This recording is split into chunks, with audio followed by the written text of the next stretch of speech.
ಈ ಈ ಜನ್ಮದಲ್ಲಿ ರೋಗ ಪೀಡಿತರಾಗೋದಕ್ಕೆ ಏನು ಅಂತಂದ್ರೆ, ಹೋದ ಜನ್ಮದಲ್ಲಿ ಅವರು ಈ ವ್ರತವನ್ನು ನೋಡೇ ಇಲ್ಲ, ಈ ವ್ರತದ ವಿಚಾರವೇ ಗೊತ್ತಿಲ್ಲ ಅವ್ರಿಗೆ. ಗೊತ್ತಿದ್ರೂ ಹೋಗಿಲ್ಲ, ಗೊತ್ತಿದ್ರೂ ಮನೆಯಲ್ಲಿ ಮಾಡಿಲ್ಲ, ಅಮ್ಮನವ್ರ ಫೋಟೋ ಕೂಡ ಇಟ್ಕೊಂಡಿಲ್ಲ. ಅದಕ್ಕೆ ಈ ಜನ್ಮದಲ್ಲಿ ದೀರ್ಘವಾದ ರೋಗಗಳಲ್ಲಿ ಸಾಯ್ತಾ ಇದ್ದಾರೆ.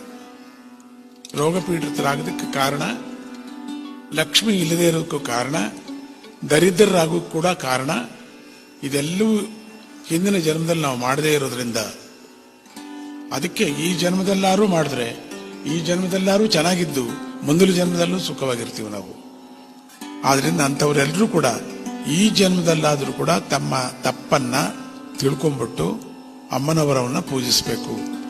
ತಪ್ಪು ಮಾಡಿಬಿಟ್ಟಿದೀವಿ, ಈಗಲಾರು ಅಯ್ಯೋ ಅಮ್ಮೋ ಅಂತ ಬಂದು ಕೂತು ಪೂಜೆಯನ್ನು ನೋಡಬೇಕು. ಏನಾರಾಗಲಿ, ಸೊಂಟ ನೋಯುತ್ತೆ, ಕಾಲು ನೋವುತ್ತೆ, ಜ್ವರ ಬರುತ್ತೆ, ನಿದ್ದೆ ಬರುತ್ತೆ, ಸೋಮಾರಿತನ ಆಗತ್ತೆ, ಏನೇನೋ ಆಗ್ತಾ ಇರುತ್ತೆ, ಮನಸ್ಸಿಗಲ್ಲ.